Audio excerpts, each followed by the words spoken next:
Dimas, anak STM kelas 2 dari pinggiran Jakarta, dikenal sebagai sosok yang gampang emosi. Sedikit-sedikit terpancing, ada yang senggol dikit, dia langsung nyolot. Gaya bicaranya keras, mukanya selalu terlihat tegang. Dan tiap ada info tawuran, dia pasti jadi salah satu yang paling semangat. Tapi meskipun dia sering ikut, Dimas nggak pernah benar-benar ditakuti. Tubuhnya kecil, tenaganya biasa aja, dan tiap tawuran, dia lebih sering jadi korban. Pulang ke rumah dengan lebam-lebam di wajah, udah jadi makanan sehari-hari. Teman-temannya sering bilang, "Lo jangan kebanyakan gaya, Dim. Lo itu cuma modal nekat doang." Tapi justru kalimat kayak gitu yang bikin harga diri Dimas semakin panas. Dalam hati kecilnya, dia muak jadi yang selalu dianggap lemah. Dia capek diketawain orang tiap pulang sekolah. Dengan kondisi penuh luka, Dimas ingin berubah. Dia pengen dihormati, dia pengen ditakuti, tapi dia belum tahu caranya. Sampai suatu hari, bertepatan dengan liburan semester, Dimas pulang kampung ke rumah kakeknya di daerah Banten. Rumahnya jauh dari keramaian, dikelilingi pepohonan dan ladang yang luas. Kakeknya, Pak Sastro, adalah orang tua yang pendiam dan penuh wibawa. Orang-orang di desa menyapanya dengan sopan, bahkan cenderung takut, bukan karena kasar, tapi karena auranya memang beda. Hari pertama di rumah kakek, Dimas cuma rebahan, menyembunyikan memar di tangannya. Tapi kakek memperhatikan. Saat makan malam, Pak Sastro tiba-tiba berkata pelan, "Kau habis berkelahi lagi ya?" Dimas hanya diam, tak menjawab, tapi raut wajahnya mengiyakan. Kakek memandangi cucunya lama, lalu berkata, "Kau ingin kuat?" Pertanyaan itu menghentak. Dimas menatap kakeknya. Ada rasa penasaran, campur harap. "Mau?" Jawabnya singkat. Kakek berdiri, lalu masuk ke kamar tua di belakang rumah. Tak lama kemudian, ia keluar membawa sebuah kotak kayu kecil yang penuh ukiran kuno. Ia meletakkannya di atas meja, menatap Dimas dan berkata dengan suara berat, "Kekuatan itu ada banyak macamnya, tapi yang kamu cari hanya bisa didapat dengan ilmu warisan." Dimas bingung. "Ilmu warisan?" Dan si kakek jawab, "Iya, ilmu warisan, yaitu ilmu kebal. Tapi ini bukan ilmu main-main. Bukan buat gaya-gayaan. Kalau kau pakai buat kesombongan atau kekerasan, akan ada yang harus dibayar. Dan harganya tidak murah." Lalu Dimas, yang masih dipenuhi dendam karena sering direndahkan, mengangguk cepat. Dalam pikirannya, ini jawaban dari semua hinaan yang selama ini dia terima. Dia pikir, dengan ilmu kebal, dia bisa balas semua yang pernah menyakitinya. Tanpa pikir panjang, ia langsung bilang, "Saya siap, kek. Ajari saya." Dan malam itu juga, kakek membawanya ke sungai di belakang rumah. Suasana sunyi, langit gelap, hanya diterangi cahaya bulan dan suara serangga malam. Kakek menyuruh Dimas mandi di sungai tanpa membawa apa-apa. Tubuhnya harus bersih, tidak boleh ada logam, tidak boleh ada niat buruk, hanya membawa diri dan kesungguhan hati. Air sungai terasa dingin, menusuk tulang. Tapi Dimas bertahan. Di tepi sungai, kakek duduk bersila, membaca doa-doa dalam bahasa yang tak Dimas mengerti. Tiba-tiba, angin berhembus kencang, air bergelombang aneh, dan dari balik pepohonan muncul bayangan besar, hitam dan samar. Bayangan itu mendekat, lalu seolah melompat ke arah Dimas dan lenyap ke dalam tubuhnya. Dimas gemetar, tubuhnya panas, lalu dingin. Nafasnya berat, matanya nyaris gelap. Kakek lalu bangkit dan berkata, "Kau sudah terikat, tapi ingat, jangan sombong dan jangan melawan bayanganmu sendiri." Dimas tidak paham maksudnya, tapi malam itu dia merasa seperti orang baru. Lebih kuat, lebih tenang, dan lebih gelap. Dalam hati, ia sudah membayangkan tawuran berikutnya. Dia yang akan berdiri paling depan, dan kali ini bukan dia yang bakal pulang dengan luka. Tapi yang Dimas belum tahu, kekuatan yang didapat dengan cara instan seringkali datang bersama bayangan yang menuntut sesuatu jauh lebih besar dari sekadar luka. Setelah malam ritual di sungai itu, Dimas merasa beda. Bukan cuma perasaan, tapi benar-benar berbeda. Tubuhnya terasa ringan, tapi sekaligus berat. Jantungnya kadang berdetak kencang tanpa sebab. Dan yang paling aneh, setiap kali dia berkaca, ada bayangan aneh yang muncul di belakangnya. Bayangan itu mirip dirinya sendiri, tapi matanya kosong.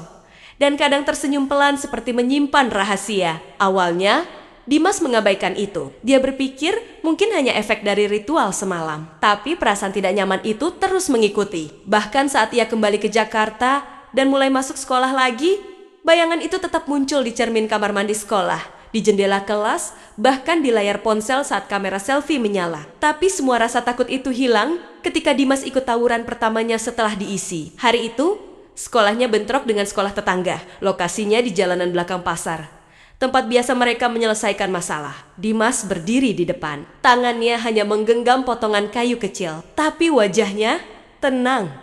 Lawan di depannya tinggi besar, pegang besi panjang. Tapi Dimas melangkah tanpa ragu, dan saat besi itu diayunkan ke lengannya, semua orang terdiam. Kayu di tangan Dimas patah, tapi lengannya tidak kenapa-napa, hanya sedikit memar. Dimas berdiri tegak, lalu menghantam balik.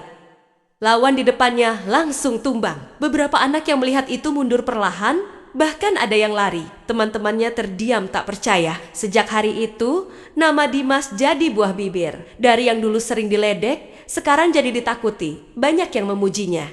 Bahkan beberapa geng luar sekolah mulai mengajak gabung. Dia dijuluki anak STM Baja karena katanya tubuhnya kuat seperti besi. Tapi semua itu tidak membuat Dimas keren. Karena diam-diam, dia merasa ada yang berubah dari dirinya. Ia jadi lebih gampang marah. Tapi bukan seperti dulu. Marahnya sekarang dingin, diam, dan tajam. Setiap kali ia bertengkar, ia seperti tidak merasa bersalah. Bahkan saat membuat orang lain jatuh dan terluka, wajahnya tetap datar, tanpa emosi. Dan di malam hari, mimpi-mimpi aneh mulai datang. Ia melihat dirinya sendiri, berdiri di tengah ladang kosong, dikelilingi bayangan hitam tak berbentuk. Semuanya mengelilinginya sambil berbisik dalam bahasa yang tak bisa dipahami. Waktu terus berjalan, dan Dimas semakin larut dalam dunia yang dulu hanya bisa ia impikan. Sekarang, setiap sekolah mengenal namanya. Dia bukan lagi anak kecil yang nekat, tapi sudah dianggap pemimpin. Tapi anehnya, meski orang-orang takut dan menghormatinya, Dimas merasa kosong. Tidur malam bukan lagi waktu istirahat, tapi waktu terburuk. Bayangan itu kini tak hanya muncul di cermin, tapi juga dalam pikirannya. Saat dia berkedip, sosok itu muncul. Saat dia diam sebentar, suara-suara asing berbisik di telinganya. Suara-suara itu tidak marah, tidak membentak, justru terlalu tenang, menyeramkan karena kedengarannya seperti sedang menghitung waktu. Puncaknya terjadi saat Dimas kembali terlibat dalam tawuran terbesar. Sekolahnya diprovokasi, dan kali ini lawannya membawa banyak orang. Dimas tidak mundur. Dengan wajah datar, dia melangkah ke depan. Teman-temannya bersembunyi di belakangnya. Dia memang tak terkalahkan, tapi di tengah pertarungan itu ada satu lawan yang berbeda. Bukan paling kuat, bukan paling besar, tapi matanya seperti tahu sesuatu. Orang itu langsung berlari ke arah Dimas dan membacakan sesuatu, doa atau jampi. Dimas tidak tahu, tapi seketika tubuhnya seperti terbakar dari dalam. Dimas jatuh. Untuk pertama kalinya, dia merasakan sakit luar biasa. Nafasnya sesak, tubuhnya gemetar. Suara di telinganya makin keras, seperti ribuan orang berteriak bersamaan. Dia menjerit, bukan karena luka luar, tapi karena tubuhnya terasa seperti ditarik kedua arah sekaligus. Saat matanya hampir tertutup, Dimas melihat dirinya berdiri di seberang jalan. Hanya dirinya sendiri, tapi lebih gelap, lebih kosong, dan tersenyum puas. Saat itulah kakeknya muncul. Entah dari mana, wajahnya penuh amarah dan ketakutan. Dengan terburu-buru, kakek menggenggam tangan Dimas dan membaca mantra panjang. Suara-suara aneh itu mulai mereda. Bayangan di seberang jalan memudar, lalu lenyap. Dimas terbangun 2 hari kemudian di rumah sakit dengan tubuh lemas dan mata sembab. Kakeknya duduk di sisi ranjang dengan wajah lelah. "Kau hampir tidak kembali," kata kakek. "Roh penjaga itu sudah mulai mengambil alih tubuhmu. Kalau kau terlambat sedikit, kau hanya akan jadi bayangan yang terjebak, hidup, tapi bukan dirimu." Dimas meneteskan air mata, bukan karena sakit, tapi karena takut. Semua yang ia banggakan, kekuatan, rasa dihormati, keberanian, ternyata punya harga yang nyaris membunuhnya. Hari itu, Dimas memohon agar kakeknya mencabut semua ilmu yang pernah ia terima. Ia bersumpah tak akan lagi mencari rasa dihormati dari rasa takut orang lain. Dia ingin kembali jadi dirinya sendiri. Mungkin lemah, mungkin biasa-biasa saja, tapi setidaknya hidup sebagai manusia seutuhnya. Sekolah pun berubah. Dimas menjauh dari lingkaran tawuran. Awalnya dia dijauhi, bahkan sempat dirisak lagi. Tapi Dimas diam. Dia tahu sekarang bahwa rasa dihormati yang paling sejati bukan datang dari ketakutan orang lain, tapi dari keberanian untuk berubah. Cerita selesai. Tapi pelajarannya masih bisa kita bawa pulang. Kekerasan hanya membuat luka, tapi penyesalan bisa jadi awal dari pemulihan.